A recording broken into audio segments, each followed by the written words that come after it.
ngiyabingelela our elders, ugogo, ngiyabingelela umalume, ngiyabingelela uma wethu makathobani, ngiyabingelela abantu abasha, intombi, insizwa, ngiyabingelela uSunday School egameni lenkosi yethu Jesu Kristu waseNazaretha. Amen. Kafishane nje sizoya ezwini lenkosi. Ngiyacela Joel ungivulele Efesu 5 verse 8. Hallelujah. Incwadi yabasa Efesu chapter 5 verse 8 wakhona. Amen. Ngokuba kade naningobubumnyama, kepha manje ningikukhanya enkosini. Hambani njengabantwana bokukhanya. Hallelujah. Amen. Angithi bazalwane njengoba sila sonke siyakholwa. Amen. Hallelujah. Amen. Uthi Paul lana kade singubumnyama kepha sesisekukhanyeni. Uthini uPaul lana? Mesingakholwa sisuke sisebumnyameni. Uma sesikholwa obviously sisuke sesisekukhanyeni. Uma ngabe singakakholwa sisenza indlela zobumnyama. Nkosi. Senza izinto ezingalungile. Ukungakholwa nje vele kukodwa obviously usebumnyameni. Automatically musukholwa uyashintsha ungene ekukhanyeni. Hallelujah. Hallelujah. Amen.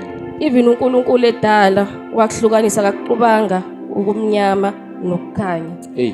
Angeke ukwazi nje ukuthi ubumzalwane ube part nendawo. Uyatholakala ngala, uyatholakala ngala. Hallelujah. Amen.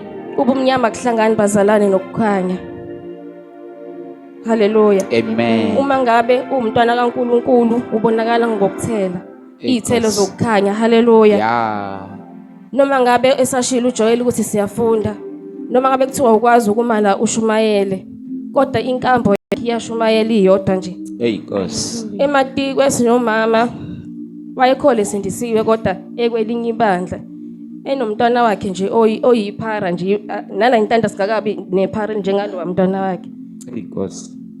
Kodwa uthe umntwana wakhe mefika amukela uJesu njengenkosi nomsindisi washintsha.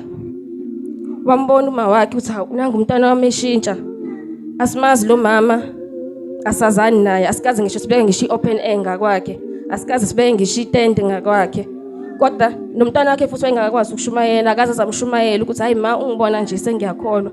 Uma wakhe wabona ukukhanya kumntwana wakhe. Hallelujah. Wabona ethele izithelo zokukhanya engakaze amshumayele. Wafika lo mama washo wathi ngize la ngenxa yengane yami. Ngibona ithele izithelo zokukhanya. Hallelujah abantu abasha. Amen. Uma ngabe umntwana kaNkulunkulu akudinga ukuthi uzosho umtshela uma wakho ukuthi mina manje sengiyakholwa. Uma wakhe fanele kube uyena ukuthi hayi mntanami ukholwa ngempela. Hallelujah. Angikhulumi nabantu abasha kuphela, ngikhuluma nawo wonke abazalwane. Hallelujah. Ngiyacela Joel uphinde ungivulele Efesu chapter 4 verse 1. Incwadi yabasefesu chapter 4 verse 1. Mina siboshwe enkosini, ngiyanincenga ukuba nihambe ngokufanele ukubizwa enabizwa ngakho. Cela uqhubeke verse 2. Ngokuthobeka konke nobumnene, ngokubheka kade nokubekezelelana ngothando. Nikhuthalela ukugcina ubunye bukamoya ngesipho sokuthula. Hallelujah. Amen. Cela uphinde futhi ungivulele uRomans 13 verse 13. Incwadi yabaseRoma chapter 13 verse 13. Verse 13. Asihambi ngokungafaneleyo njengasemini, ngokuminza nokudakwa, kungabi ngobufebe namanyala, kungabi ngokuxabana nomhawu. Verse 14. Kodwa yembathani inkosi uJesu Kristu, ninganakekeli inyama kuvuswe izinkanuko. Hallelujah. Amen. Uthi uPaul la masinganakekeli inyama bazalwane. Ukwenza njalo ukunakekela inyama, ukukhathazeka ukuthi ngizogqokani, ngimuhle, bazongincoma yini abanye ontanga yethu. Ngiyafitha yini ku standard.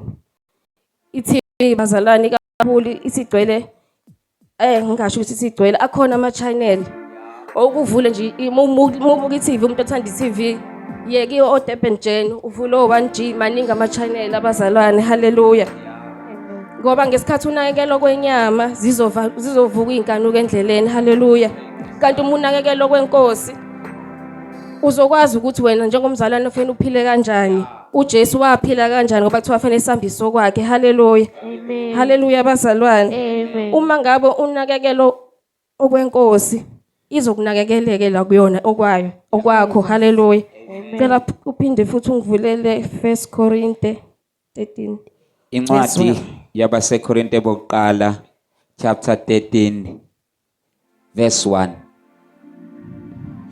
Noma ngikhuluma ngezilimi zabantu nezezingelosi kepha ngingenalo uthando ngiyithusi elincethezayo nensimbi encethezayo. Noma ngingaprofetha ngiqonde izimfihlakalo zonke nokwazi konke noma nginokukholwa konke ngangokuba ngingakhuhluza izintaba kepha ngingenalo uthando angiyinto yalutho. Noma ngabela abampofu konke enginakho noma nginikela umzimba wami ukuba ushiswe kepha ngingenalo uthando angisizi ngalutho. Uthando luyabekezela, uthando lumnene, uthando alinamhawu, uthando aluzigabisi, uthando alizikhukhumezi. haleluya so ngicela ungifundela u1 Korinte chapter 13 verse 1 Uverse 1. yeah Incwadi yokuqala baseKorinte chapter 13 verse 1. Noma ngikhuluma ngezilimi zabantu nezezingelosi kepha ngingenalo uthando ngiyithusi elincetheza nensimbi encethezayo. haleluya Amen. noma bazalwane ungagcotshwa la ebandleni ube umvangeli ushumayele umisi open air kodwa uma ngabe la ngaphandle uphuma ukhohlisa izingane zabantu labo bantu labo bashumayezayo ngeke bakuze bazalwane noma ungazokhuluma kangakanani ngoba bona bayakwazi uhambe bumnyameni uma usuphinde ukhulume kokukhaya ngeke baze bakuzwe ngoba bakubonile uhambe bumnyameni haleluya noma ungazumemeze kangakanani umisi open air ngala ushone ngala kuyofana nokuthi uyazimemezela nje ufana nensimbi bangisife akuza abazalwane kubalekile ukuthi into ikhiphe emlonyeni ihambisane nenkambo haleluya okuphuma emlonyeni akuhambisane nonyawo kungcono futhi mozoqala enyaweni manje ukukhulume haleluya ngcono uqale onyaweni manje ukhulume ngoba uma uqale ngokukhuluma unyawo lusabheke eceleni abazalwane abantu okufanele basizakala ngeke bakuzwe ngoba ngisho nami kade usebumnyameni uma ngabe kwakhona abantu obahlukumezile noma ukade ubakhohlisile ukuthi uyabathanda kumele uphinde uye kubona ukuze bezokuzwa ubatshela ukuthi ngangisasebumnyameni ngalesa sikhathi kodwa manje sengiyalazi iqiniso futhi sengiyabona angiseyona lo muntu omdala ngoba noma ubashiye kanjalo angeke bakuthembe ngoba ubuyela ngokubona wabatshela ukuthi kuleso sikhathi leso ngangakasizakali ngangakamamukela uJesu kodwa manje iqiniso elinguJesu sengiyalazi sengiyazi ukuthi mina angiphili kanjalo ukuze abantu bezokwazi ukuzwa unyawo kufanele lihambisane nento oyiphimisayo haleluya Amen. cela ungifundeleke u13 1 Korinte Incwadi yabaseqala yabaseKorinte chapter 13 uverse 13 wakhona. Manje ke kumukholwa nokwethemba nothando lokhu kokuthathu kepha okukhulu kulokhu luthando. haleluya Amen. haleluya bazalwane Amen. angeke ke bazalwane ukholwe ungenalo uthando Hey Nkosi ngeke yami. usho ngiyamkholwa uJesu is fine kodwa ngimthanda kufanele uqale umbone umthande Yeah. bese uyamkholwa Hey Nkosi. haleluya Amen. angeke ukholwe uJesu kodwa ungenalo uthando Hey. lezi zinto ziyahambisana ngeke uthi wena uyakholwa kodwa umzalwane ongenalo uthando automatically wakholwa wamamukela uJesu kufanele ube nothando. Haleluya. Uthando ilona elizoveza lezi ithelo besizisho ngaphezulu. Uthando liyabekezela. Uthando uma unothando nje inkambo yakhe iyaqonda. Haleluya. Haleluya. Uma unothando uba mnene uyalunga. Uma unothanda ubheke kwakho umzalwane akabheke kwakhe ubheke kwabanye. Haleluya. Amen. Umzalwane akafuni kulungo kwakhe kuphela uyakwazi ukudonsa nabanye. Haleluya. Umzalwane ababhekelani asibhekelani phansi esashilo nje uBhuti Joel lana ukuthi umuntu mamelana enza iphutha. Thina njengabazalwane kufanele sihleke. Thina njengabazalwane siyasekana siyalifihla ihlazo lomunye. Haleluya. Ukuze novakashilo angaxaye ukuthi hawu kanjani mase kuhleka bona kuqala. Umuntu ovakashilo uzobukani uzophesta siphi isithombe njengabazalwane. Uthando lusibekela zonke lezi ithelo ezinye kodwa kuqala kuthando. Haleluya. Ngiyabonga mfundisi Baba. Jesus. Haleluya. Amen. Sishayele uNkulunkulu ezandleni enkulu bazalwane. Hallelujah. Haleluya. Yes, Jesus. Uthando luyabekezela. Uthando alusikhukhumezi. Uthando alusiphakamisi. Uthando alusifunelo kwalo. Hallelujah. Haleluya. Amen. Namhlanje bazalwane imessage namhlanje ithi love one another. Njengalokhu uJesu elithandile ibandla. Hallelujah. Lithi zikaNkulunkulu uNkulunkulu walithanda izwe bazalwane wanikela ngoJesu ukuthi azoba inhlawulo yezono zethu. Yabona lesi statement sokuthi uNkulunkulu unikele ngoJesu. Phakathi kwalesi statement sokuthi uJesu unikelwe bazalwane kuvalelwe izipikili, kuvalelwe izando, kuvalelwe inhlamba, kuvalelwe ukuthukwa, kuvalelwe ukudelwa, kuvalelwe ukuhletshwa, kuvalelwe ukubukelwa phansi, kuvalelwe ukurejectwa. Kodwa lithi zikaNkulunkulu walithandizwe. Phakathi kwalezi izinto uJesu ebekufanele adlule kuzona. Namhlanje bazalwane ithi message besikade sisebumnyameni kodwa manje sesisekukhanyeni. Lithi iBhayibheli uJesu ukhanya kwezwe.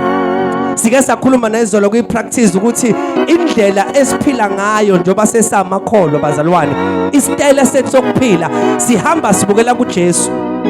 Ngihleze ngisho lento bazalwane ngithi mina uma ufuna ukukholwa uNkulunkulu bukela kuJesu. I-lifestyle yethu ayifane nekaJesu. Uthi uJesu mangabe umuntu engithanda efuna ukungilandela mina akathathi isiphambano sakhe angilandele. Isiphambano sakho usithathelani na? Mangabe ivuka inyama ifuna kwayo uthatha inyama yakho uyayibethela esiphambanweni. Uma ngabe kuvuka zonke izinto you pick up your cross and you nail it. Yonke into evukayo ephambana nentando necebo kaNkulunkulu uyayiresist abazalwane. Hallelujah. Hallelujah. Hallelujah. Hallelujah. Hallelujah. Amen.